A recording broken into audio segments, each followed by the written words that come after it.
So what's up, YouTube? I wanted to make a video about Dostoyevsky as I walk out to the bank to get some money out. I have a car, but occasionally I'll walk to the bank just to reduce my carbon footprint.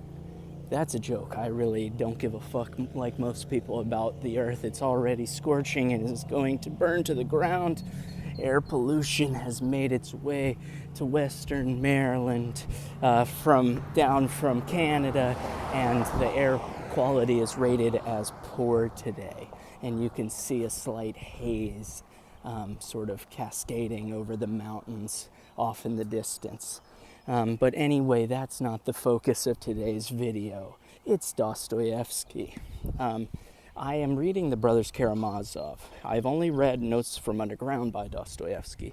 And so you may say, well, you're reading them out of order, or how Dostoyevsky's not meant to be read like that. But I guess I make my own itinerary, right? Like most people do, leading to poor air pollution. Saying because people live according to their own will and will do what they deem fit, right? We follow the church of our own desire, I think, in today's modern society. That is the only church that really still stands stable. Anyway, so Dimitri Karamazov is quite a character, quite a pariah. He is just fascinating to me. He lives according to passion and stubbornness, according to his own twisted idea surrounding honor, and he follows this to what seemed to be the end of the earth. And the end of the earth for him comes in the form of him being arrested and hauled off to prison, Siberia, for the murder against his own father. And while the murder, by the way, that I don't think he committed. I haven't finished reading the book. I'm on page 595. Let me see the chapter where I left off. Part 4, The Boys, Kolya. So that's where I'm picking up when I do begin reading again. And yeah, so Dimitri is following Grushenka as she goes to try to win back or be with the officer who wrote her a month prior. This guy, I guess, broke her heart, didn't want to be with her, but now he's taking her back and he's deciding that he now wants to be with her. So I think Dimitri is trying to track her down so he can sort of hand her over to him. He certainly is not okay with Dimitri being with his own father.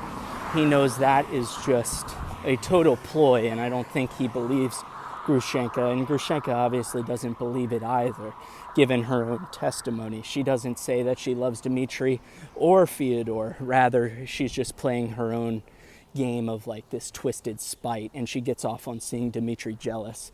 While she does mark him as attractive, she claims not to be in love with him, even though she tells him then moments later, like as he's being told that he's being sent to prison just because of the refutable like evidence that is surmounted against him.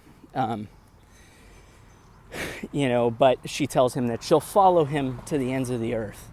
And Nicholas Nelyadov, the investigating attorney, doesn't really like to hear this. I think he's starting to like Nelyadov. By the end of this whole investigation, he seems to like come under Grushenka's spell. He's like the thin.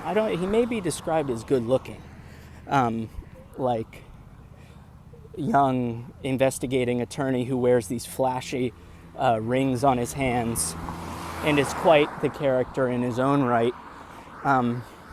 But like I said, this video is about Dimitri, and what I find so fascinating about Dimitri is that he is so passionate and so spun up in trying to track and win Grushenka back that he believes his own delusions. He believes his own lies. He does these mental gymnastics, and he talks at like the speed of sound, and he spins. He's like a contortionist in order to believe his own manufactured delusions about like his personal honor, and even though he does things that are like would make him considered like a con man, a charlatan, a thief, right? He believes he's not a thief because in his mind he told himself, he was gonna pay Katerina back the rubles he stole from her, but he never has, right? So it seems as though Smerdyakov, and I already Googled into the book, so I know Smerdyakov is the one who kills Fyodor, the father, and Smerdyakov is the illegitimate brother. But yeah, really what is so fascinating is Grushenka is the drug and Dimitri is the drug addict. And he is going to tell himself whatever lie he has to spin in order to believe that he's doing the right thing by chasing after her, even if it means the gnawing away and the self-laceration and the bleeding of his own skin. Even at the cost of his own skin, he's going to follow her to the end of the earth, and if she says jump, he's going to do a nosedive until his brains splatter off the rock, the rocky surface below. So I'm reaching a point in my walk where I have to be careful because the sidewalk has since disappeared. But really I wanted to come on here and just tell you how fascinating I find Dimitri as a character. I can't wait to see how Alyosha is reintroduced and to see what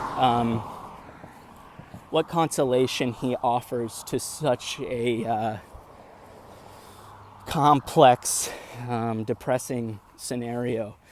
Karma, Dimitri's own personal karma has wrapped back around his despicable actions and is now strangling him in front of all the peasants in Grushenka as well. And it's sad, but Dimitri knows that, I think he knows his own actions, his own lying, and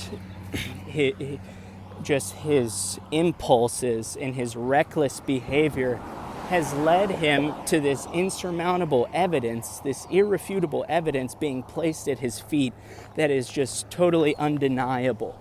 He struck Gregory in the head, but Grushenka does stick up for him when she's being cross-examined by the investigating attorney. And Grushenka tells the investigating attorney that she believes Dimitri is innocent, that he wouldn't do that he would rather follow his honor, than kill his father, even though he claims he wanted to murder his father.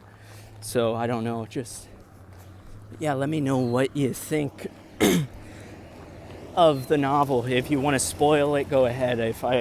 If you would just not mind putting in parentheses spoiler alert so I know to stop reading.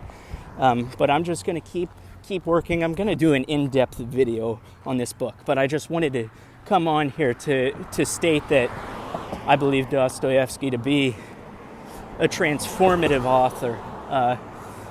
The ability to transform belief and thought, and he lived a hard life, and this hard life and the characters he met in real life allows him to delve in the suffering, the personal tragedies of his life, being set up to be executed and at the last second pardon, and then being sent off to Siberia and having epileptic seizures following his stint in Siberia, and losing a child, I believe, and did he lose a wife? I'm not sure. I'm not too familiar with his own his personal background, other than a few tidbits, but glimpses into Dostoyevsky's life.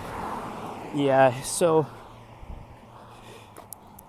I forget where I was going with all that. Oh yeah, it allows him to to delve deep into the psychology of these characters, and he doesn't come across as an author who's trying to, interweave psychology, but rather a psychologist who decided to be an author at a point in their life.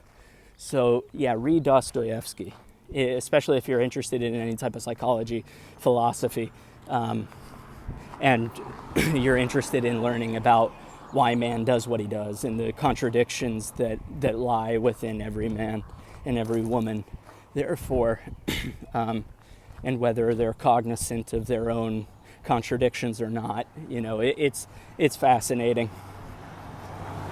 Because sometimes they might not be, but then, of course, in the case of the Underground Man, Notes from Underground, he's very well aware of his own contradictions and his spite, but he can do nothing to fix it. That's why I find that book so fascinating, regardless of whether it's depressing and edgy, and the story is not so follow this linear progression and it's sort of all over the place. It feels as though pieces of Notes from Underground have been left out. But I already did a video on Notes from Underground, and like I said, this is about the Brothers Karamazov. So read the Brothers Karamazov and read Dostoyevsky, read Crime and Punishment. That's what I'm going to read next. And tell me what you think.